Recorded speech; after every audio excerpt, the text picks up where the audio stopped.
আপনাদেরও কি সবসময় আমার মতো একই রকম খাবার খেতে একঘেয়েমি লাগে? তাহলে চলুন আজকে অন্যরকম একটা রেসিপি তৈরি করে দেখি। আজকে খুবই সহজ উপকরণ, শুধুই 3টা ডিম লাগবে। নর্মালি রান্না করতে যা যা লাগে পেঁয়াজ, হলুদ, লবণ, মরিচ এসবই।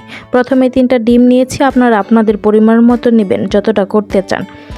3টা ডিম নিয়ে একটু লবণ দিয়ে ফেটিয়ে নিয়েছি, ব্যাস। তারপর একটা পাত্রের মধ্যে একটু তেল দিয়ে পুরো সাইডটা তেলটা ব্রাশ করে নেব। আপনারা হাতে বা ব্রাশ দিয়ে যেভাবে ইচ্ছা করতে পারেন।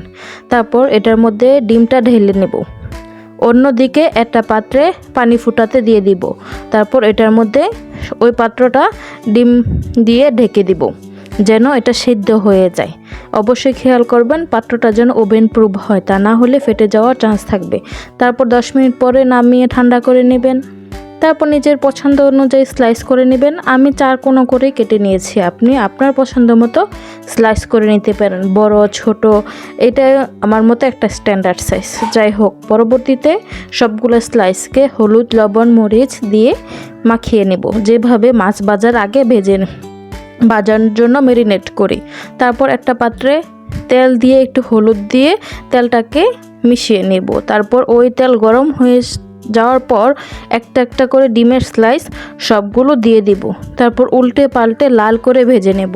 খেয়াল রাখবেন যেন ডিমগুলো পুড়ে না যায়, তাহলে কিন্তু খেতে ভালো লাগবে না।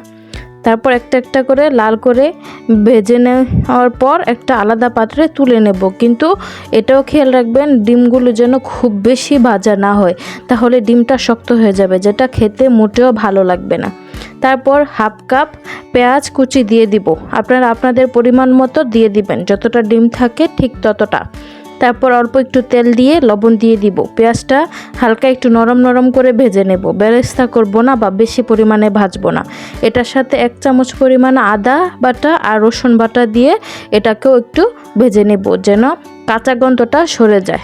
তারপর এটার মধ্যে হলুদ, লবণ, মরিচ, ধনিয়ার ফাঁকি, জিরার ফাঁকি আপনারা আপনাদের স্বাদ মতো দিয়ে নেবেন।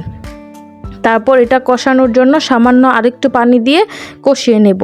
ততক্ষণ পর্যন্ত কষাবো যেন তেলটা উপরে ভেসে উঠে। তারপর কাঁচামরিচ কুচি দিয়ে দিব, আপনারা আপনাদের স্বাদ অনুযায়ী দিয়ে দিবেন। তারপর যখন তেলটা উপরে ভেসে উঠবে এটার মধ্যে ডিমগুলো দিয়ে অল্প একটু পানি দিয়ে পরিমাণ মতো একটা ঢাকনা দিয়ে ডেকে নেবেন, ব্যাস। 2 মিনিট পর এটা তুলে নেবেন। দেখেন কি সুন্দর হয়েছে আমারটা। আপনারাও চাইলে এইভাবে ট্রাই করে দেখতে পারেন।